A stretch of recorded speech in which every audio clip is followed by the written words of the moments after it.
Welcome to News at 10. I'm Brendan Lepal. The National Task Force (NTF) will continue with its duties even after the COVID-19 pandemic ends. Armed Forces Chief General Tan Sri Effendi Buang said this is because the NTF had shown that it was capable of stopping foreign migrants from crossing the country's borders during the pandemic.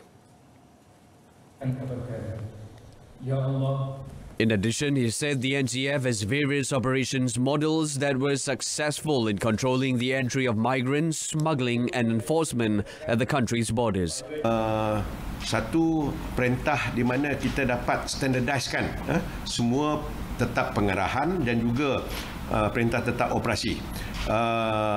Daripada situ ia akan dapat melicinkan lagi tata cara operasi kita, di mana daripada peringkat command and control hingga ke peringkat pelaksanaannya, di mana tactical unit yang beroperasi tersebut dapat memahami dan juga kita dapat menyeragamkan semua perintah-perintah kita.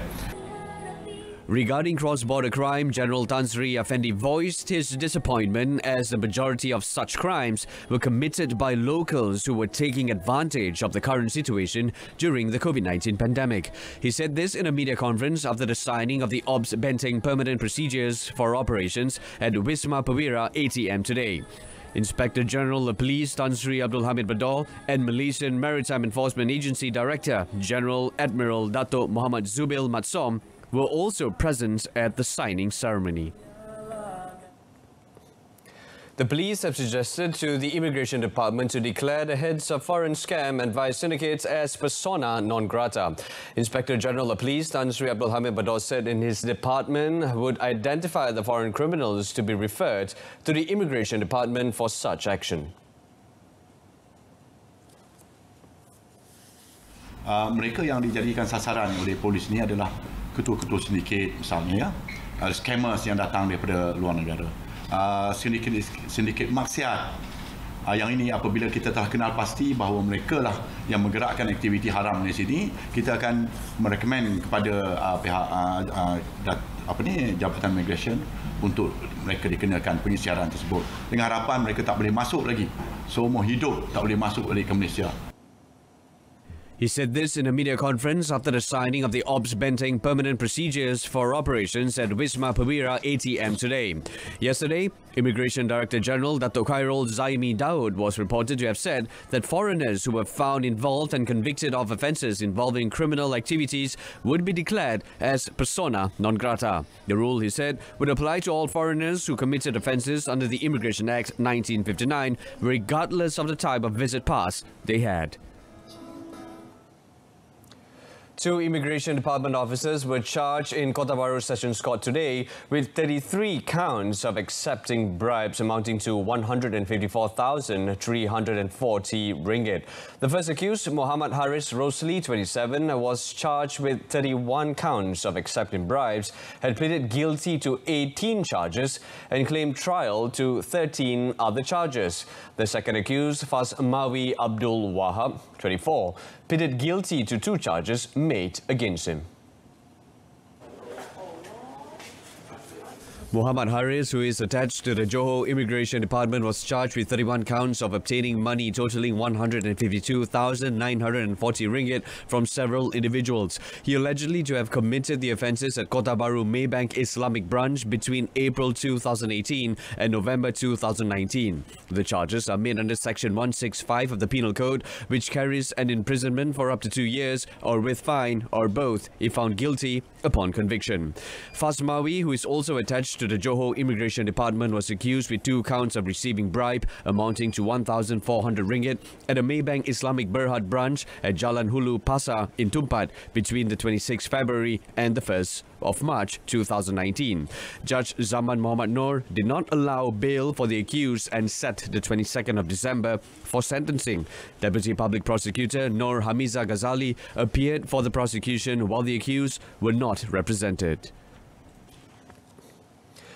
Meanwhile, at the Butterworth Sessions Court, an officer from the Immigration Department was sentenced to jail for 30 days and 12,000 ringgit fine after pleaded guilty to 3 charges of accepting bribes amounting to 3,060 ringgit. The accused, Akasha Roslan, 38, made the plea in front of Judge Nur Hayati Muhammad Yunus. The accused, who is attached to Johor Immigration Department, had pleaded guilty for receiving money amounting to 2,160 ringgit from one Muhammad Azrael Azizan, 37, through his personal bank account at the CIMB Bank Berhad in Bayan Baru, Pulau Pinang, between 22nd and 24th June 2018. On the second and third counts, he also pleaded guilty to accepting 100 ringgit and 800 ringgit from Azrael for the same purpose at the same place on 21st August and 14 September 2018. Akasha was detained by the Malaysian Anti-Corruption Commission (MACC) on 16 November during Op Salat at Bangunan Sultan Iskandar in Johor. Akasha had stamped the Immigration Department stamp on passports of foreign workers without their presence to enable them to remain in the country. Azrael provided the accused with the passports of the foreigners and he made payments to Akasha's CIMB bank account after each task. Another Immigration Department officer was slapped with 30,000 ringgit fine after pleading guilty to 3 counts of graft at the Malacca Sessions Court. Muhammad Shafiq Suboh, 29 years old, who works at Johor Immigration Department, will be facing 6 months of imprisonment should he fail to pay the fine. For the first count of graft, the accused had received 360 ringgit from Muhammad Azrael Azizan for stamping foreigners' passport without their presence. The second and third graft, Muhammad Shafiq had received 320 ringgit and 800 ringgit from the same man for the same purpose. All of the offences were committed through a CIMB Bank Berhad account at Taman Mutiara Melaka, Batu Berendam in July, August and September of 2018. The accused was charged under Section 25, subsection 1 of the MACC Act 2009 and can also be charged for the same offence under Section 25, subsection 2 of the same Act. In the Kota Bharu Sessions Court, 2 police personnel are facing 8 charges for sexually assaulting, extortion and oral intercourse to a couple. The accused, Muhammad Hanafi Muhammad Zaki, 35, and Muhammad Izauddin Abdul Wahab, 30, pleaded not guilty to the charges read to them in front of Judge Ahmad Bazli Bahrudin. According to the charge sheets, both of the accused were charged under Section 377D of the Penal Code for forcing the victims to perform indecent act, oral sex, and money extortion in Pengkalan Chepa on the 4th of December. Muhammad Hanafi is facing 2 counts for sexually assaulting the female victim at the same location under Section 354 and 509 of the Penal Code, while Muhammad Izauddin was charged under Section 323 and Section 504 for causing harm on the male victim and sexually assaulting the female victim at different locations. The Kota Bharu Sessions Court set the bail of 20,000 ringgit for Muhammad Hanafi and 30,000 ringgit for Muhammad Izauddin, with 4 sureties for each of them. The court set 17 January next year for the case pre-mentioned. The Air Accident Investigation Bureau has produced a preliminary report on its investigation into a mid-air collision involving 2 helicopters, 9MHCA and 9MHCB, on the 8th of November in Taman Melawati, Kuala Lumpur. In a statement today, Transport Minister Datuk Sri Wee Ka Siong, however, said this is a preliminary report and that investigation into the accident is still ongoing, adding that the preliminary report was available on the Transport Ministry's website.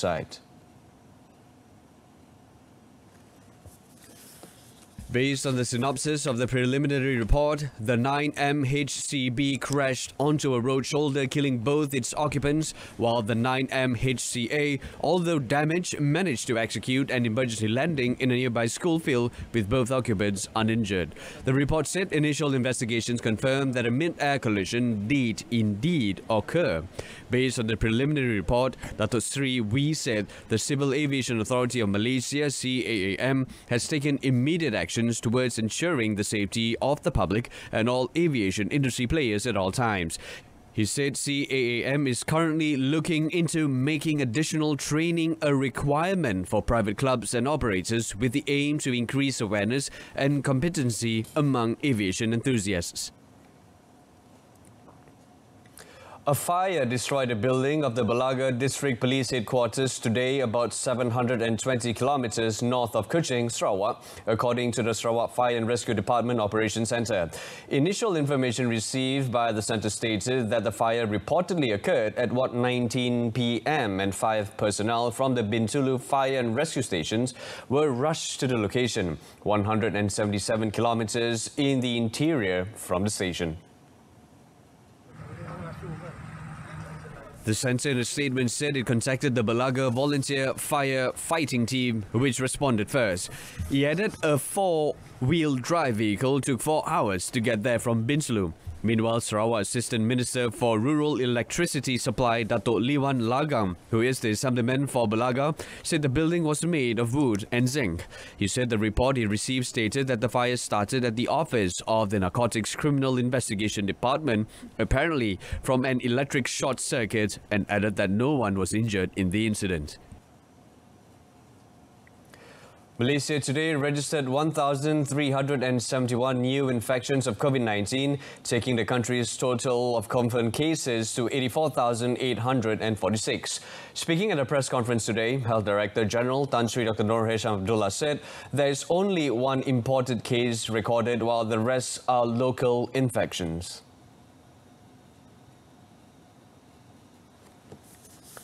Negeri Selangor masih kekal melaporkan kes harian tertinggi iaitu sebanyak 532 kes bersamaan dengan 38.8%, di mana 420 kes iaitu 78.9% adalah daripada kluster-kluster dan saringan kontak rapat kes positif COVID-19 yang giat dijalankan di lapangan. Tan Sri Dr. Nur Hisham said the country also discharged 1,204 COVID-19 patients, which means 70,597 people have recovered so far. He added that the number of people with active COVID-19 infections in Malaysia now stands at 13,830 cases. Currently, 114 patients are being treated in the ICU, with 62 of them requiring ventilator support. Tan Sri Dr. Nur Hisham also announced 4 new deaths. 2 cases were in Sabah and 1 each in Labuan and Perak. He also announced 2 new clusters related to workplace, making the total clusters reported to 481, with 191 of them are currently active.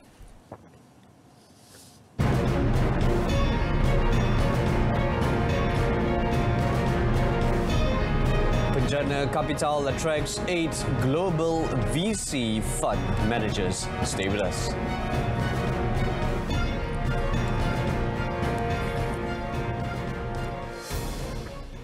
Penjana Capital Sendiran Berhad. Penjana Capital has attracted 8 venture capital VC fund managers from the United States, South Korea, China, Indonesia and Singapore to invest in Malaysian startups as part of the 1.2 billion ringgit Penjana Nasional Fund Program. Finance Minister Tengku Datuk Sri Zafrul Tengku Abdul Aziz said the 8 VCs were carefully selected among 51 applicants around the world with an indicative fund size of 1.57 billion ringgit combined under the program, or an additional commitment 370 million ringgit by the VCs, more than the initial projected allocation. Capital sectors. These 8 VCs were carefully selected among the 51 applicants from around the world, including the US, China, Korea, Indonesia and Singapore.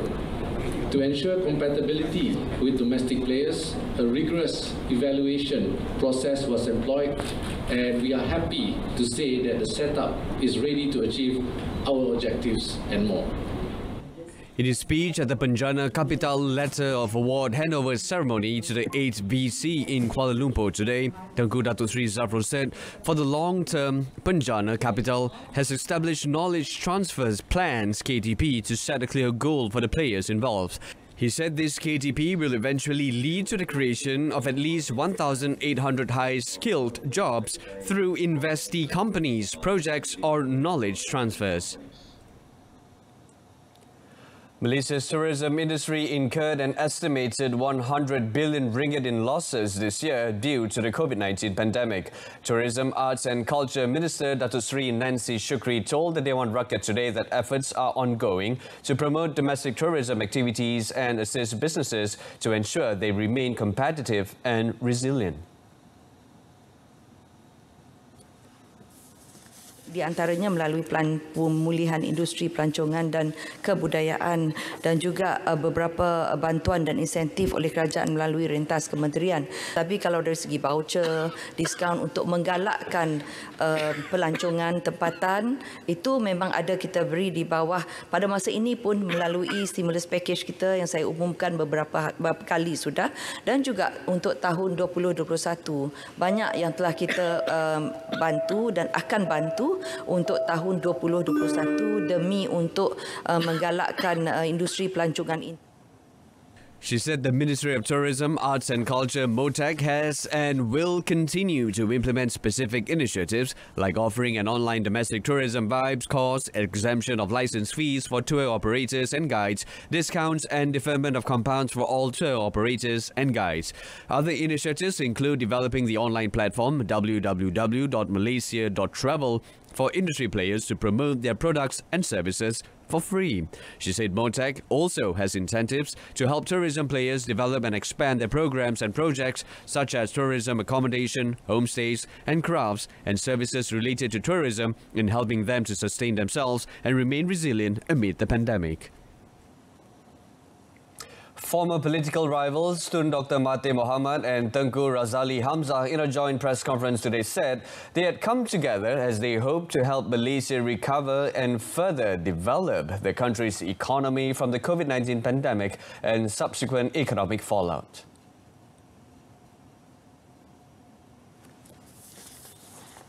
Perjumpaan kita hari ini akan memulakan langkah yang baru.